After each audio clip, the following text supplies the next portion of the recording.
Imagine not being able to get on a flight or to travel because of where you come from, how you look, or what you believe in. This is a story of a young man whose family was exiled from their country, his battle where he calls home, and the challenges he faced in his new country. Will there be a glimmer of hope at the end of the story? Stay tuned to find out.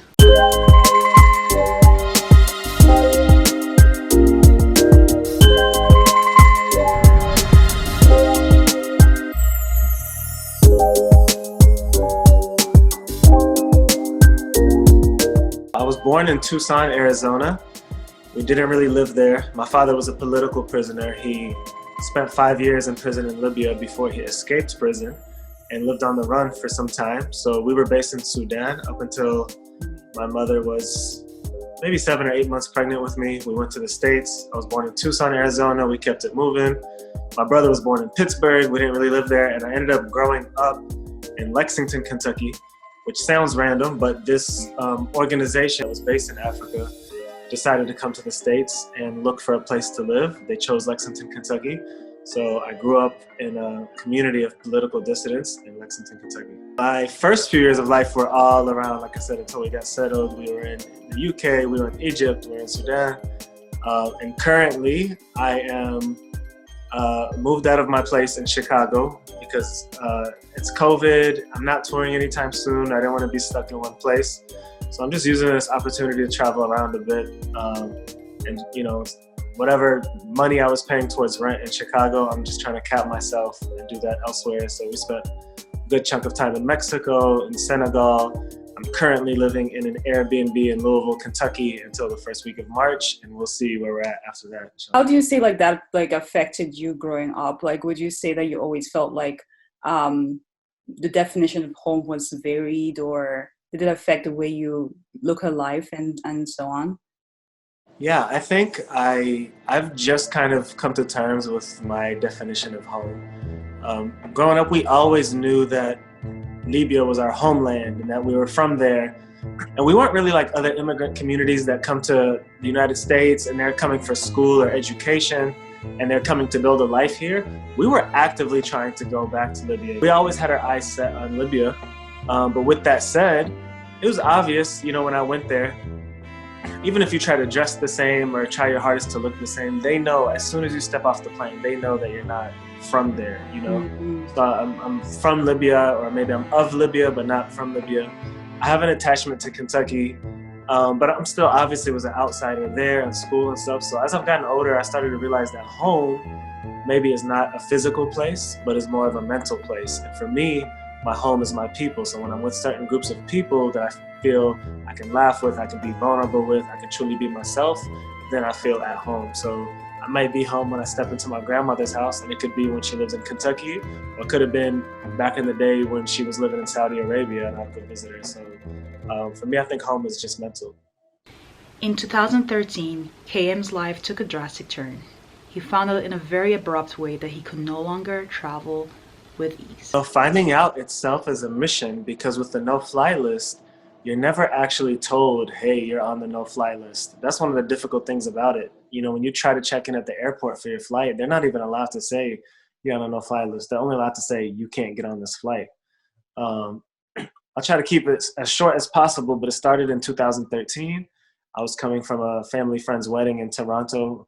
The group of us got detained at the border. I stayed the maximum 6 hours.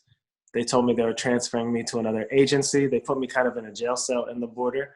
I had a police officer come pick me up and drive me 2 hours away to Monroe County because I had a ticket there from years ago that I didn't pay. I was just a kid, and I remember that incident. I was actually, Monroe County is one exit away from the Ohio border in Michigan. The officer who pulled me over towed my car, dropped me off across the next exit in Ohio, and was like, don't ever come back to Michigan, and just left me stranded. I remember thinking, I was like young, I was like, man, you know, F this dude, I'm not paying this ticket. So years later, when I came to the border, and this is very out of the ordinary, they called and said, do you want to extradite this guy for this old speeding, it wasn't a speeding ticket, it was actually improper registration. Like my license plate was crooked. He pulled me over, searched the car, took me out, found a copy of the Quran in the car. The officer even asked me at the time, he said, so what does this say? what's in here? I was like, I mean, sir, I don't have enough time to like go through the whole Quran with you, but it's just like, you know, a religious book. But that detainment and being sent off to prison and sent to stay for like an old ticket was kind of the beginning of my troubles. And then I started getting these 4 S's on my boarding pass, which some people are familiar with. That stands for secondary security selectee status, which means that for you to fly, you have to go through a whole lot of extra hoops. So when you get to the TSA, you have to go strictly to a supervisor. The supervisor has to personally check you. They go through your carry-on. They wipe everything down to see if it's explosive or not. It's very arbitrary. I remember I was going to a show one time. They threw away like 25 CDs and left the other 25 CDs. They'll go through your notebook, take pictures of everything that you've written in your notebook, go through your cell phone. And after they approve you, once you get to the gate, they search you again. And that's if you're even able to get on. When you first go to check in, they make a phone call that could take anywhere from 20 to 40 minutes to approve you for the flight. So after that, you start talking to lawyers and you realize more about your case. And it wasn't just the no-fly list. So we were under strict surveillance, perpetual detainments, harassment, FBI coming over a lot, running into FBI at the grocery store. And the problem with no-fly list is not only are you not told officially that you're on it, but once you do know that you're on it, you're never actually given any charges or accusations. So people would say, oh, well, why'd you get on? I say, listen, I can't tell you why I got on because there is no reason. So we challenged the United States government to prove that it was not constitutional. Because even if you are accused of murder, even if you're innocent, they'll say, we believe that you killed this person on this day with this weapon. But with the no-fly list, there was a class action lawsuit because challenging and saying you have to bring forth some type of evidence or at least accusations. And that lawsuit process took a whole long time, but it was successful in the end. So moving forward, hopefully the government can't just throw people for no reason on the no-fly list. So we'll see what happens. But I've been good for about 2 years now, flying and traveling again, obviously, and I'm blessed to have that back.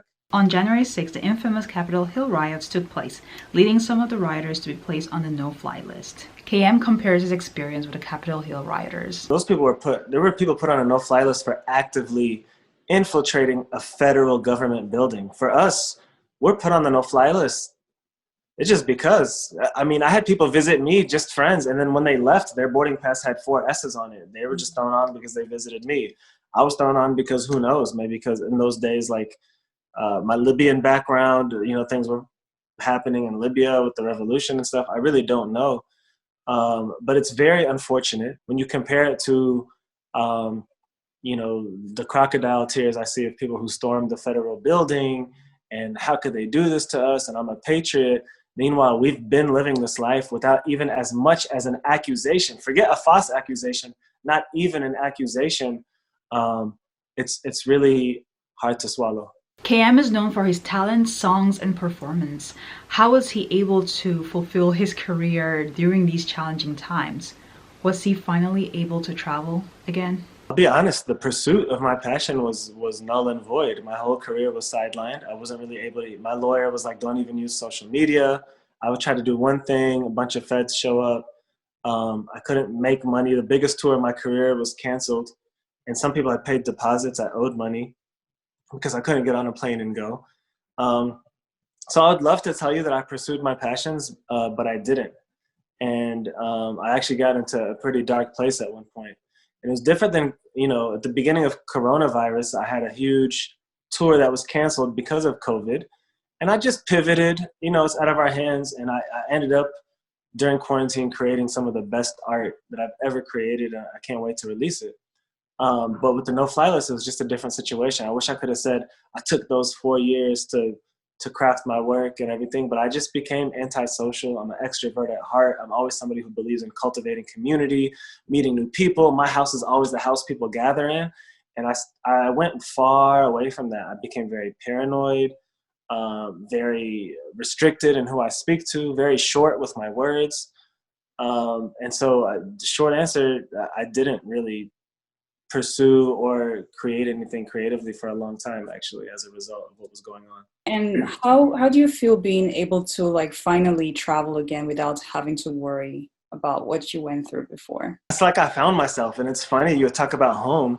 I finally got to travel. I got to spend a good chunk of time in Mexico, a good chunk of time in Senegal over these past few months, and I felt like home in those places. Because maybe for people like me and you, traveling is home, and that feeling of going to a new place and making new friends and new connections, that was the familiar feeling for me. And actually being stuck in one place felt a lot different than being home for me. Um, so now it's beautiful. I'm embracing it. It's still nerve-wracking when I travel. I still don't know what's going to happen. I've still had some issues with my traveling, unfortunately. And even though I'm clear, it's, I've had people that I'm traveling with be detained and held for a long time, which is not okay. But I just want to push through, and I really don't want my life dictated by these measures anymore. Got it. And I really enjoyed like your stories from Senegal. Can you kind of go in deep with Senegal? It looks so beautiful.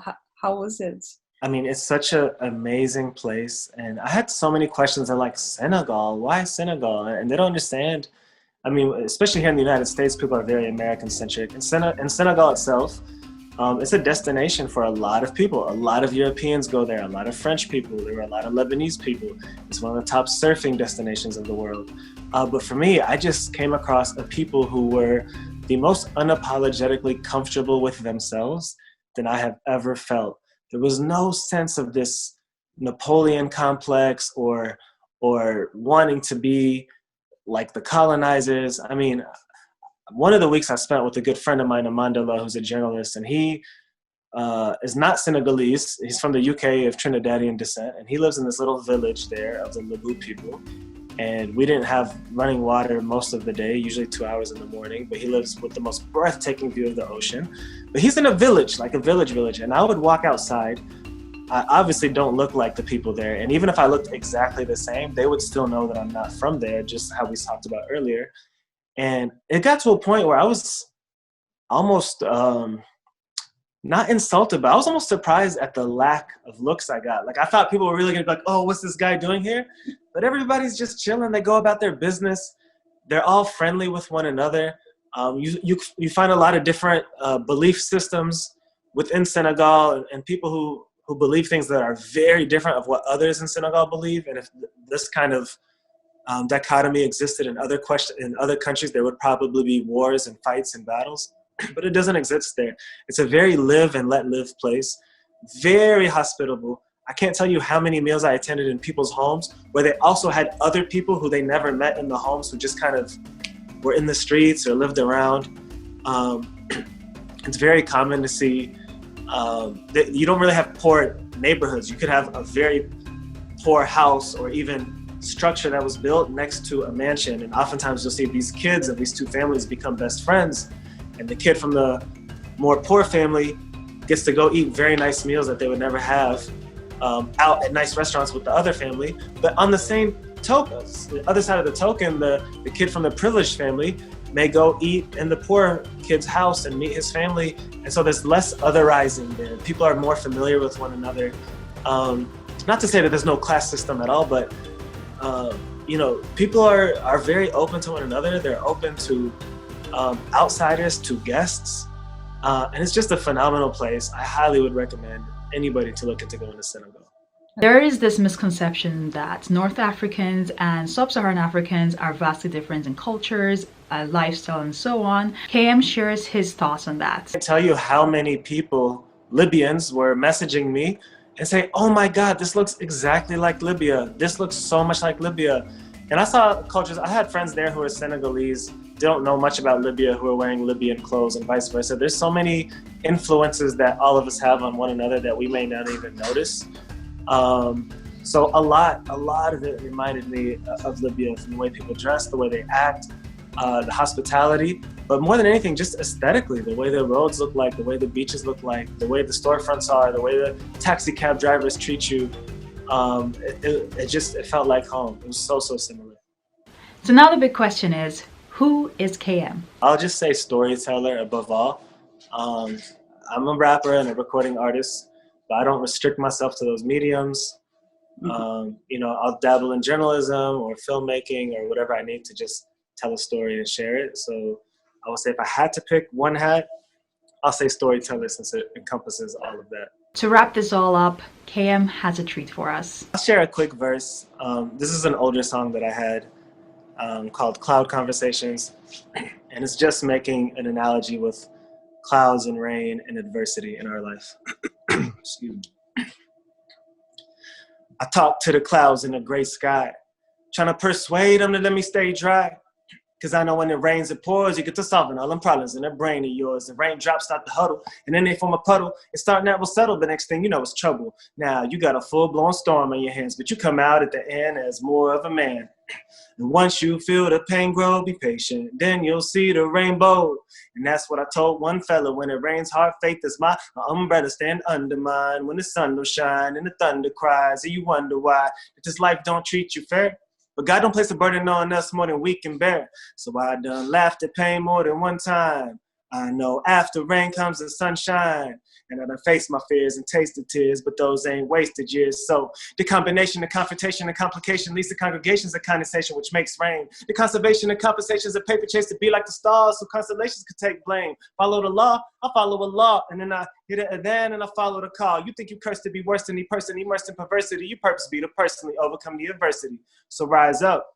It's your moment in time. It's your moment to climb. It's your moment to shine. So every person here should persevere when you see in dark gray clouds first appear. Yeah. Thank you so much. That was impressive. So what is next for you?